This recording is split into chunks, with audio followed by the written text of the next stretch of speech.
Bonjour à tous et bonjour à toutes. On m'a demandé de vous présenter Turin en 2 mots et en 15 minutes. 15 minutes, c'est pas beaucoup, mais je vais essayer de tenir le délai. 2 mots, c'est vraiment trop peu. Donc, je vous propose de découvrir Turin en 15 minutes et en 15 mots. Et le premier de ces mots, ce sera le mot Fiat. Fiat, qui est, comme vous savez, le nom d'une entreprise qui produit des automobiles. Cette entreprise a été créée à Turin en 1899 par Giovanni Agnelli. Et la famille Agnelli est encore aujourd'hui à la tête de cette entreprise qui a bien sûr beaucoup évolué depuis 125 ans. Alors, Fiat, ça signifie fabrique italienne d'automobiles à Turin. C'est l'un des fleurons de l'économie italienne. C'est un moyen aussi de rappeler que l'Italie est une grande puissance industrielle, qu'on a tendance à oublier parfois. Et Fiat aussi est un bon exemple, un bon résumé, disons, de l'histoire de l'automobile au XXe siècle. C'est une firme qui donc a conservé en partie sa structure familiale. Le PDG actuel, qui s'appelle John Elkann, est l'arrière-arrière-petit-fils de Giovanni Agnelli, qui a fondé l'entreprise au XIXe siècle, même s'il ne porte pas le nom, c'est quand même la même famille. C'est une entreprise aussi qui a innové, qui a mis au point, avec d'autres, des techniques modernes de production de masse, c'est-à-dire des méthodes productives qu'on appelle parfois le Fordisme, mais l'entreprise a aussi su montrer une véritable aptitude à proposer à la clientèle exactement ce qu'elle demande. Et l'automobile a été, l'automobile Fiat, d'autres automobiles aussi, a été donc le fleuron de la société de consommation. Enfin, c'est une entreprise qui est devenue une grande firme multinationale produisant beaucoup dans plusieurs pays sous plusieurs marques et qui a fusionné donc il y a quelques mois, au début de l'année 2021, avec le groupe PSA pour donner ce groupe nouveau, Stellantis, qui, vous avez là le panorama de toutes les marques de ce groupe, Stellantis, donc, qui produit 10% de la production mondiale environ. Donc voilà notre premier mot, Fiat. Le deuxième mot, ce sera Lingotto. Lingotto, c'est le siège social de la firme Fiat aujourd'hui, même si Stellantis a son siège maintenant à Amsterdam. Mais Lingotto, c'est surtout le nom du bâtiment que vous voyez là, qui est un bâtiment très long, qui a été construit en 1923. Il comporte 2 ailes de plus de 500 mètres de long, reliées par des passerelles, et qui présente à chaque extrémité une sorte de rampe hélicoïdale qui permet d'atteindre le toit sur lequel il y a, comme on voit, une piste d'essai. Donc la production commençait, ce qu'on peut dire en rez-de-chaussée, et puis d'étape en étape, la chaîne se développait jusqu'au 5e étage et jusqu'au toit, donc où il y a cette piste d'essai qui avait beaucoup frappé dans les années 20 et qui a continué à frapper ensuite jusqu'à maintenant. Donc le lingotto est tout à fait caractéristique des méthodes de production de masse, mais en même temps, c'est une création architecturale très originale. Il n'y a pas en Europe, dans les années 20, lorsque le bâtiment est construit, il n'y a pas l'équivalent, ni en France, ni ailleurs. Et dans ce bâtiment, qui a été utilisé pour fabriquer des automobiles jusqu'en 1983, dans ce bâtiment, on a fabriqué des dizaines de milliers de véhicules, de modèles différents, et notamment le modèle le plus fameux de la Fiat, qui est la Fiat 500. La Fiat 500 qui est produite, qu'on voyait en petit nombre à partir de 1936 et qui va être fabriquée jusqu'en 1972. La Fiat 500 est pour Fiat l'équivalent de ce qu'est la 2 chevaux pour Citroën, ou la 4 chevaux pour Renault, ou la Volkswagen, ou la Coccinelle pour Volkswagen. La fabrication de voitures s'est arrêtée au Lingotto en 1983, comme je vous l'ai dit, et le bâtiment a été transformé par l'architecte Renzo Piano.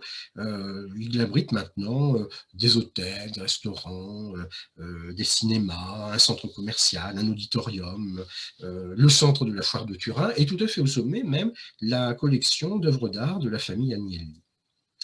Alors tout cela vous est raconté, ce sera notre troisième mot, tout cela vous est raconté dans un musée de l'automobile, et Maruto ça veut dire musée national de l'automobile, qui a été fondé en 1933 et qui est un musée tout à fait original dans son genre. Ce n'est pas le seul musée d'automobile qui existe, mais c'est l'un des rares musées dont le bâtiment a été construit spécialement pour abriter une collection d'automobiles. La collection permanente du musée compte plus de 200 voitures d'environ 80 marques différentes. Et, donc, on n'expose pas seulement des véhicules, on expose aussi des moteurs, des pièces de toute nature, tous les éléments liés à l'automobile. On s'efforce de montrer à la fois le panorama de la construction et puis en même temps les rapports entre l'automobile et la société. Donc ce bâtiment a été construit, donc le musée fondé en 1933, mais le bâtiment a été construit en 1960 par un architecte appelé Amedeo Albertini. Et Amedeo Albertini est aussi l'architecte du siège des établissements Lavazza. Et Lavazza, c'est notre quatrième mot, le quatrième des 15 mots que je vous propose. Alors Lavazza, comme vous le savez probablement, c'est le nom du premier fabricant mondial de café en poudre, sous différentes marques. Lavazza vend en France sous sa marque Lavazza, mais aussi sous la marque Carte Noire. Lavazza en Italie fournit 80% du marché, et comme le dit le slogan publicitaire, il est le café préféré des Italiens.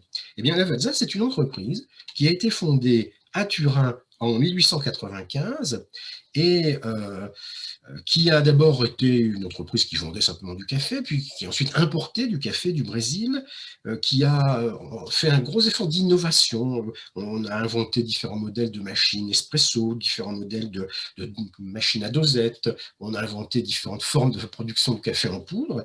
Et cette firme Lavazza a aussi une place importante dans l'histoire de la publicité, à la télévision en particulier. À partir de 1957 et pendant 20 ans, tous les soirs à la télévision italienne, une petite histoire était racontée, mettant en scène les deux personnages, vous voyez là, le cavalier mystérieux et Carmencita. Et donc on racontait une petite histoire qui mettait en scène ces deux personnages, et invariablement, cela se terminait par l'apologie du café Lavazza. C'est un grand moment de la télévision italienne, un grand moment de l'histoire de la télévision et de l'histoire de la publicité aussi.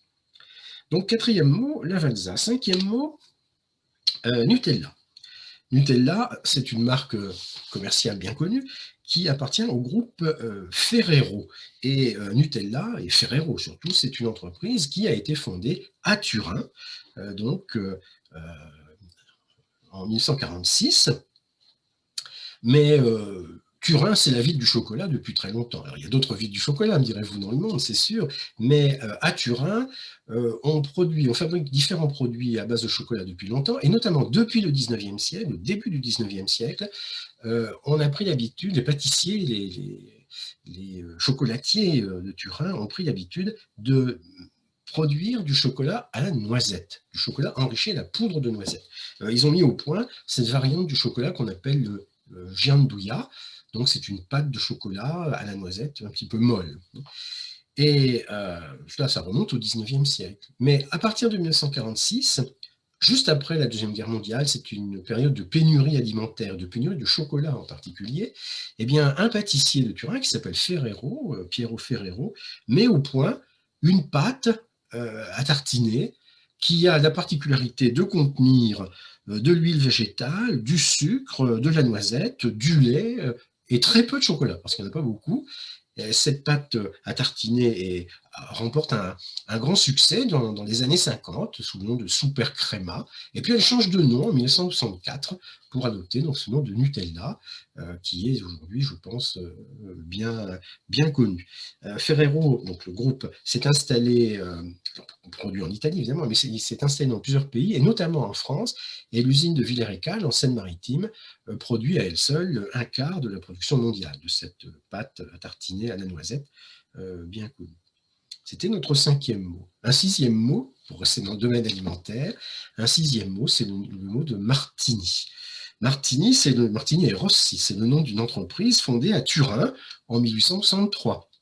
C'est une entreprise qui a inventé, on pourrait dire, le vermouth, et qui le commercialise sur une large échelle. Et cette entreprise est aujourd'hui la troisième entreprise mondiale produisant des boissons de ce genre. Et qu'est-ce que c'est que le vermouth? C'est un mélange de différents de différents vins dans lequel macèrent des plantes aromatiques, des fruits parfumés, des diverses épices. Et comme on dit dans ces cas-là, la recette est secrète, il n'y a que d'autres personnes dans le monde qui la connaissent. Vous connaissez cette façon de présenter, ce qui d'ailleurs est souvent une réalité, il y a un secret de fabrication. Et donc, cette boisson a été élaborée par un botaniste, c'est le monsieur Rossi, de Martini et Rossi, et elle a été vendue sur une échelle de plus en plus large par un chef d'entreprise, c'est le monsieur Luigi Martini, qui a donné son nom donc, à la firme. Alessandro Martini. Martini voulait produire non seulement des boissons, mais il voulait produire aussi ce qu'il estimait être la quintessence de la qualité italienne. Et c'est ce qui explique que cette maison, Martini, aujourd'hui, qui depuis 150 ans produit des vermouths, eh bien, a amorcé une diversification, elle continue à produire des vermouths, mais elle a amorcé une diversification dans le Prosecco, qui est une autre boisson italienne ayant beaucoup de succès actuellement, comme vous le savez très probablement.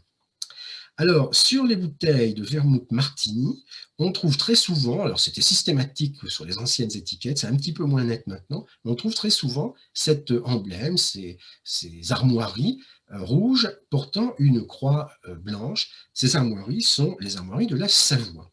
Et la Savoie, c'est notre 7e mot. La Savoie joue un rôle essentiel dans l'histoire de l'Italie et dans l'histoire de Turin en particulier. La Savoie, c'est une principauté qui est située à l'est de la Bourgogne et dans les Alpes, dans les Alpes du Nord. Et cette principauté a pour ville principale, pour capitale, on pourrait dire, Chambéry. Chambéry qui est aujourd'hui la préfecture du département français du Pas-de-Calais, de la Savoie.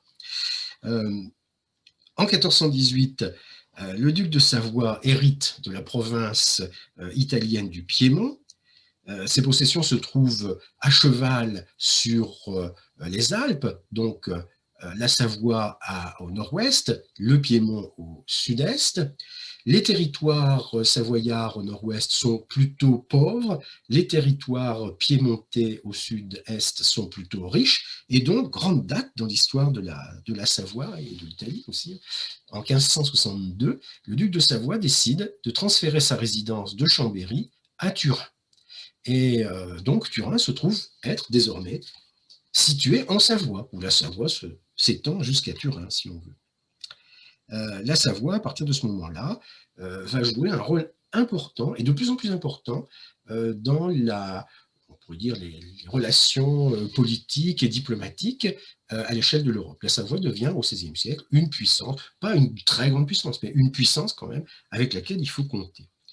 Surtout que à partir de 1713, donc au début du XVIIIe siècle, le duc de Savoie hérite de l'île de Sardaigne, mais il hérite aussi du titre royal. Il devient un roi de Sardaigne. Et par conséquent, Turin reste la capitale des États en question, et donc elle était dans le Piémont, en Savoie, elle se situe maintenant en Sardaigne. Le roi de Sardaigne ne transfère pas sa résidence de Turin à Cagliari, par exemple, il aurait pu. Et donc, se trouve ainsi fondé un État qui porte le nom de Royaume de Sardaigne. Vu de France, c'est incompréhensible. Que Turin soit la capitale de la Savoie, c'est déjà compliqué à comprendre, mais qu'en plus Turin se situe en Sardaigne, ça c'est impossible, on ne comprend pas. Donc, les Français ont toujours appelé cet État Royaume de Piémont. Et son nom, en fait, c'est Royaume de Sardaigne. Quoi qu'il en soit, Turin, à partir du XVIIIe siècle, est donc une capitale royale, une ville royale. Elle se couvre de monuments de prestige, comme par exemple un palais royal. Elle se dote aussi, enfin la dynastie sarde se dote d'une résidence d'été, si l'on peut dire, une résidence de chasse, le château de Stupinigi. Et puis, les souverains se succèdent au fil du temps et il faut organiser pour eux une nécropole. Alors, les ducs de Savoie avaient choisi comme nécropole l'abbaye de Hautecombe en Savoie historique, on pourrait dire en France. Donc aujourd'hui, les rois de Sardaigne se font construire une nécropole sur les collines qui dominent la ville. C'est la basilique de Superga, qui est donc la nécropole des rois de Sardaigne. Et la ville de Turin devient une ville très élégante, une belle ville européenne du XVIIIe siècle. Et il faut donc compter avec la Sardaigne, compter avec le roi de Sardaigne. D'autant que, et ce sera notre 9e mot donc, d'autant que le royaume de Sardaigne, qui est donc constitué au XVIIIe siècle, réussit à survivre au XIXe siècle. Après les troubles des guerres françaises, des guerres engendrées par la Révolution française, des guerres napoléoniennes aussi, qui marquent l'Europe de 1792 à 1815. Après 1815, le royaume de Sardaigne est reconstitué, il continue à exister. C'était une puissance au XVIIIe siècle, il va être aussi une puissance au XIXe siècle. Et les rois de Sardaigne vont prendre la tête du mouvement d'unification de l'Italie. L'Italie est morcelée en de nombreuses principautés depuis le Moyen-Âge, et à partir du début du XIXe siècle, c'est le roi de Sardaigne, et en particulier Victor Emmanuel II, qui va prendre la tête donc, du mouvement d'unification italienne. C'est lui qui est à la manœuvre. Il va d'abord chercher à se concilier le soutien de la France, parce que unifier l'Italie, cela veut dire évidemment annexer la Lombardie, la Vénétie. Or, ces principautés appartiennent en fait à l'Empire d'Autriche. Unifier l'Italie, ça veut dire s'en prendre au royaume des deux Siciles, qui est un État indépendant, mais enfin qui est une puissance ancienne, mais une puissance quand même. Et donc, avec l'aide de la France, le roi Victor Emmanuel II entame une guerre en 1859 contre l'Autriche, c'est l'époque des batailles de Magenta, de Solferino, qui lui permettent donc de réunir à son royaume la principauté de Lombardie. 1859. En 1860, il y a la grande expédition spectaculaire menée par Garibaldi jusqu'en Sicile, ce qu'on appelle l'expédition des Mille, et Victor Emmanuel II en profite pour rejoindre Garibaldi du côté de Naples. Et 1860, c'est donc l'effondrement de toutes les principautés existant dans la péninsule italienne, qui organisent ce qu'on appelle aujourd'hui des référendums pour savoir si les habitants sont d'accord ou pas pour être réunis avec la Sardaigne, avec le Piémont, et de façon à constituer le royaume d'Italie. Tous ces plébiscites, tous ces référendums donnent le même résultat, et donc le royaume d'Italie est proclamé en 1861. Le roi Victor Emmanuel II de Sardaigne devient le roi Victor Emmanuel II. Il conserve le numéro premier roi d'Italie. Premier roi d'Italie, mais il manque un certain nombre de régions, notamment la Vénétie. Donc une deuxième guerre est lancée en 1866 qui permet à l'Italie de réunir la Vénétie, donc au royaume d'Italie. Et puis en 1870, eh bien, c'est la région de Rome et la ville de Rome qui est donc réunie au royaume d'Italie. Rome est proclamée capitale du royaume d'Italie en 1870, ce qui ouvre une période de relations très difficile entre le royaume d'Italie et les papes successifs qui n'admettent pas ce processus d'unification italienne. Il faudra attendre plus d'un demi-siècle pour que les relations entre l'Italie et la papauté deviennent des relations, je dirais, normales. Nous en arrivons à notre 10e mot, donc après avoir montré la constitution du royaume d'Italie, notre 10e mot, c'est le mot risorgimento.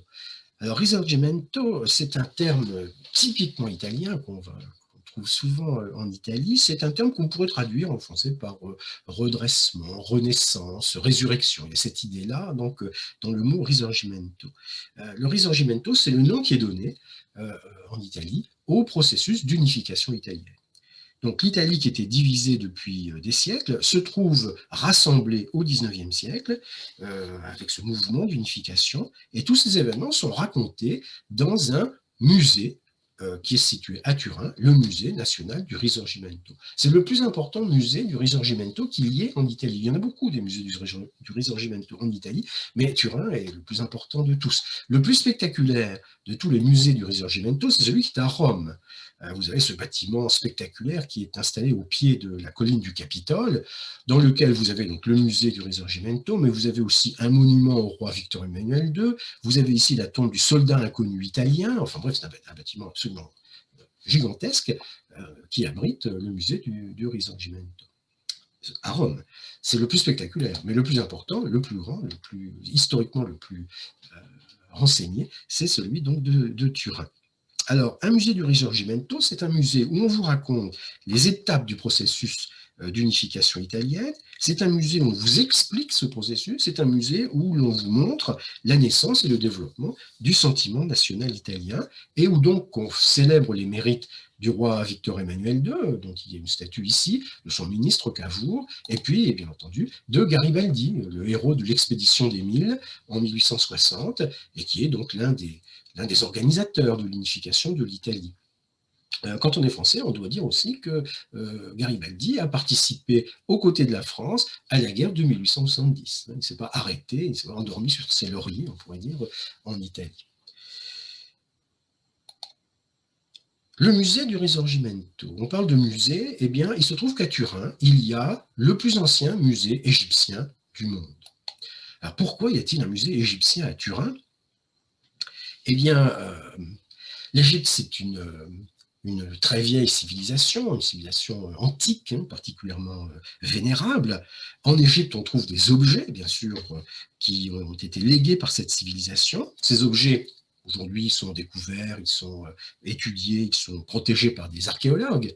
Mais au XIXe siècle, il est possible d'acheter des objets antiques, non pas des reproductions, mais des objets authentiques. Il est possible de les acheter. Il y a des collections qui se constituent, des collections privées qui se constituent. C'est possible au XIXe siècle. Bon, aujourd'hui, évidemment, ça n'est plus possible. Et donc, en 1824, le roi de Sardaigne, qui à l'époque s'appelle Charles Félix, le roi Charles Félix de Sardaigne, en 1824, achète toute une série de collections privées qui existent d'objets égyptiens. Et au lieu de constituer une collection privée pour son compte personnel, eh bien, il décide de l'ouvrir au public. Donc, il fonde en 1824 l'embryon de ce qui est aujourd'hui le musée égyptologique de Turin, qui est le plus ancien musée de ce genre dans le monde, puisque le musée égyptologique en France, qui est situé au Palais du Louvre, est créé par Champollion, mais il n'ouvre qu'en 1827, donc quelques années après celui de Turin. Quant au musée du Caire, il est ouvert en 1902. Le musée de Turin est donc, d'une certaine façon, le plus ancien, mais c'est aussi l'un des plus riches musées d'égyptologie. Par exemple, cette galerie que vous avez là, des statues monumentales hein, de dieux et de souverains, de pharaons, donc, il y en a une cinquantaine au moins, hein, qui sont en très bon état, eh bien, il n'y a nulle part l'équivalent, sauf au Caire, il n'y a nulle part l'équivalent, pas au Louvre en tout cas. Donc, le musée égyptien, c'était notre 11e mot. On parle de musée, un 12e mot pour évoquer le musée du cinéma. Comme son nom l'indique, le musée du cinéma, musée national du cinéma de Turin, est un musée consacré à l'histoire du cinéma italien, mais pas seulement à l'histoire du cinéma italien, c'est aussi un musée consacré à l'histoire du cinéma en général, qui a été créé en 1941. C'est le plus grand musée d'Europe consacré au cinéma, et c'est le musée le plus fréquenté de Turin. Alors, qu'est-ce qu'il y a dans ce musée du cinéma? Eh bien, on voit des appareils de prise de vue, des appareils de projection, des photographies, des affiches, toute une série d'instruments qui sont utilisés pour tourner des films, mais on peut y voir aussi des films. Alors, on organise de temps en temps des festivals, bien sûr, mais il y a en permanence la possibilité de voir des films sur grand écran, tout en étant installé dans ces fauteuils, tout en étant allongé, en fait, dans ces fauteuils. Des films sur grand écran qui peuvent être vus. Donc, on peut ainsi avoir un panorama général du cinéma, du 7e art, celui dont on dit qu'il est aussi une industrie. Et le lieu dans lequel le musée du cinéma est installé est un lieu curieux et original aussi à observer. Le musée du cinéma est installé dans ce bâtiment qui est là, qui s'appelle la Mole Antoniella, c'est-à-dire la tour Antonelli. La tour Antonelli du nom de l'architecte qui l'a dessinée et qui l'a construite en 1863. C'est un bâtiment qui est réalisé en maçonnerie, qui n'est pas en métal. La tour Eiffel à Paris, par exemple, est construite en fer. Là, c'est un bâtiment en maçonnerie. C'est le plus haut bâtiment en maçonnerie d'Europe. Il a été construit en 1863. À l'origine, il avait une hauteur de 47 mètres et la hauteur a été augmentée à plusieurs reprises, notamment lorsqu'on a ajouté cette flèche. Elle est à l'heure actuelle de 163 mètres. Et il y a un ascenseur qui vous permet d'accéder cette terrasse panoramique qu'il y a ici, à 70 mètres de haut, et qui vous donne une vue évidemment extraordinaire sur toute la ville de Turin. Alors, ce qui est amusant, c'est que pour cette terrasse panoramique, il y a une légende, une malédiction qui court auprès des étudiants de Turin. Les étudiants de l'université de Turin ne montent pas sur la terrasse panoramique parce que une légende raconte que s'ils le font, alors ils ne pourront pas achever leurs études. Donc il y a une sorte de malédiction qui plane, ce qui nous introduit à la dimension mystérieuse de Turin, d'où notre 13e mot, qui est le mot diable. Alors on peut évoquer le diable en évoquant le palais Trucchi di Levaldigi. Le palais Trucchi di Levaldigi, c'est la résidence qui a été construite à la fin du XVIIe siècle par un personnage, le comte Trucchi di Levaldigi évidemment, qui était à l'époque le ministre des Finances du roi de Sardaigne, enfin plus exactement du duc de Savoie à la fin du XVIIe siècle. Le palais en question a quelques particularités, notamment sa façade principale. La façade principale, c'est là où il y a la porte, évidemment. La façade principale, comme on voit, est tout à fait petite, elle est tronquée, elle est sur un angle et pas sur l'un des longs côtés, au fond du palais. Alors ça s'explique par des querelles de propriété lorsqu'on a dessiné le plan de la ville. Enfin, il y a là une curiosité, évidemment, dans la construction du palais, qui est aujourd'hui le siège social d'une banque. Mais ce qui est original dans ce palais Trucchi dei Levaldigi, c'est la porte. Alors, on est bien renseigné sur cette porte. C'est une porte qui a été fabriquée en France à la fin du XVIIe siècle, qui a été sculptée par des sculpteurs français et qui est donc tout à fait monumentale, évidemment. Hein. C'est ce qu'on appelle un portone en Italie, c'est-à-dire une très grande porte avec une partie centrale. C'est la seule partie qui s'ouvre, en fait, ici, pour permettre le passage. Une légende raconte que cette porte n'a pas du tout été fabriquée en France par des sculpteurs français, mais qu'elle est apparue un jour dans les airs, comme ça, et que elle est apparue brutalement parce qu'un apprenti sorcier, il y a des apprentis sorciers, dit-on, un apprenti sorcier avait invoqué les forces obscures, avait invoqué le diable lui-même, et celui-ci, irrité d'être invoqué pour des raisons vraiment tout à fait médiocres, eh bien, a décidé d'emprisonner l'apprenti sorcier récalcitrant derrière une porte qu'on ne peut pas ouvrir. Alors c'est vrai que cette porte, on ne peut pas l'ouvrir, sauf le petit portone, justement, qui permet de passer. Bon, donc une première légende sur la porte. Une deuxième légende nous raconte les événements qui se sont produits en 1790. En 1790, il y a dans le palais une fête costumée qui est donnée, et puis durant cette fête, un meurtre est commis. Un des danseurs est poignardé. Alors on ne retrouve pas, enfin on n'arrête pas le coupable, on ne retrouve pas l'arme du crime, et eh bien, il y a donc ce mort. Et une tempête gigantesque se produit et vient éteindre toutes les lumières du bâtiment. Et quelques jours plus tard, on voit errer dans le bâtiment le fantôme du danseur assassiné. Deuxième légende à propos de ce Palazzo Trucchi di Levaldigi, dont la porte présente au centre cette décoration là, qui évoque le diable, qui évoque des serpents, enfin, qui évoque des dessins tout à fait significatifs. Et puis une dernière légende, là elle remonte au début du 19e siècle, un officier français un jour entre dans le bâtiment et n'en sort plus. Pendant des années, on en perd complètement la trace. Et puis une vingtaine d'années plus tard, alors qu'on a fait quelques travaux de restauration dans le palais, on abat un mur et derrière le mur, on trouve le squelette de l'officier français emprisonné, enterré debout. Donc, il y a une dimension mystérieuse dans Turin, du moins ceux qui s'intéressent à l'ésotérisme s'intéressent à ce genre de choses. Et en tout cas, le palais Trucchi dei Levaldigi est un lieu de ralliement pour tous les fanatiques d'ésotérisme turinois, et peut-être même d'ailleurs. Alors, dans un domaine différent, on peut évoquer un objet qui se trouve à Turin et qu'on appelle le suaire, le Saint-Suaire, le suaire de Turin. C'est un objet qui appartient au duc de Savoie depuis la fin du Moyen-Âge.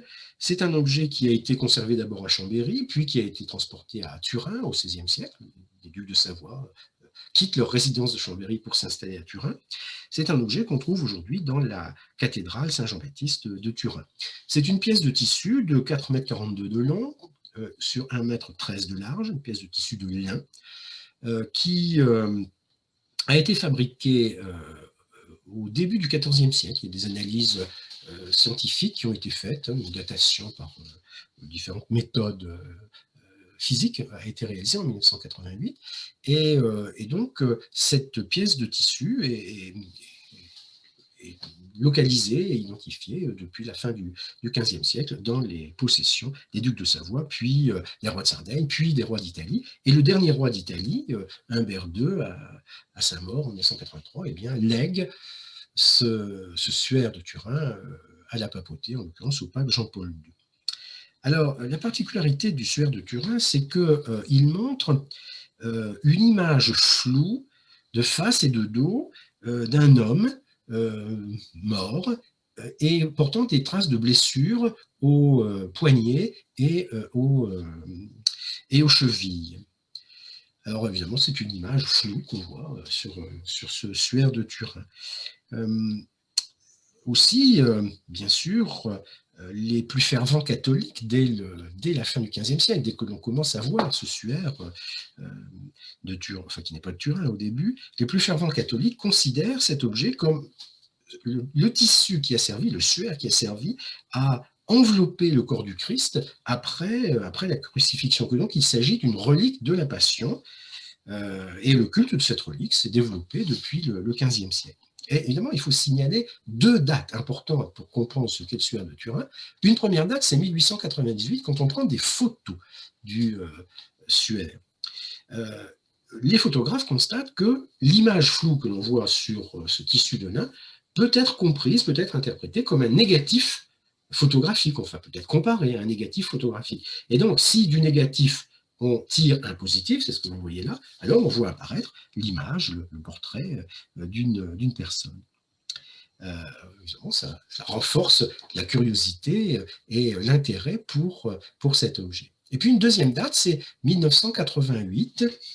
1988, lorsque des analyses scientifiques, celles dont j'ai parlé tout à l'heure, montrent que le tissu a été fabriqué au début du XIVe siècle et que donc il ne peut absolument pas être une relique de la Passion, ce qui évidemment clôt le débat, si l'on peut dire. Et la position officielle de l'Église catholique sur ce sujet, c'est que ce n'est pas une relique de la Passion, c'est une icône, c'est-à-dire une image simplement, qui doit pousser le fidèle à réfléchir, à méditer, et on lui demande de rien de plus. Il croit ce qu'il veut ou il ne croit pas, si cela lui chante. Donc reste une question, évidemment, pour nous aujourd'hui. Comment, au début du XIVe siècle, a-t-on pu réaliser une image qui peut être comparée à un négatif photographique? Qu'est-ce que c'est que cette image-là? Comment l'a-t-on réalisée au début du XIVe siècle et pourquoi faire? Il n'y a pas de réponse à cette question. Alors, on ne pouvait pas terminer une évocation, même brève, de Turin et de l'Italie sans dire un mot du football, le sport national. Alors là, il faut que je le dise tout de suite, je ne suis pas du tout compétent en matière de football, mais enfin, je me suis renseigné un petit peu quand même, et je sais qu'il y a à Turin deux équipes professionnelles de football. L'une s'appelle Juventus et l'autre Torino. Juventus a été fondée en 1897. C'est un club qui est lié depuis toujours à la famille Agnelli. D'ailleurs, le dirigeant actuel du club est un membre de la famille Agnelli. C'est un club qui est lié depuis toujours à la Fiat, qui est lié depuis toujours au personnel de la Fiat. Et ce club est le plus titré de tout le championnat italien, très loin devant les deux clubs de Milan. Et l'autre club professionnel de Turin, qui s'appelle Torino, a été fondé en 1906, et il est souvent vu comme un club plus populaire, plus représentatif de la région du Piémont que de l'ensemble du personnel de la Fiat, si l'on peut dire. Ce club n'est pas aussi bien classé que Juventus, qui est au sommet de la hiérarchie, très très loin, mais enfin, il est quand même très bien classé, c'est le 5e dans le palmarès italien. Donc Turin peut prétendre, avec ces deux équipes de football de tout premier plan, à la première place de tous les classements footballistiques, comme on dit aujourd'hui. Ce qui m'amène à une conclusion, c'est-à-dire parler de Turin, non pas en 15 mots, mais en un mot. En un mot, le mot qui vient à l'esprit quand on évoque Turin, c'est capitale. Turin, une capitale. Il y a plusieurs capitales en Italie, ne serait-ce que Rome et Milan, bien sûr, mais Turin peut être considéré comme l'une des capitales de l'Italie, incontestablement. Voilà, je vous remercie de m'avoir écouté et je vais maintenant arrêter cet enregistrement.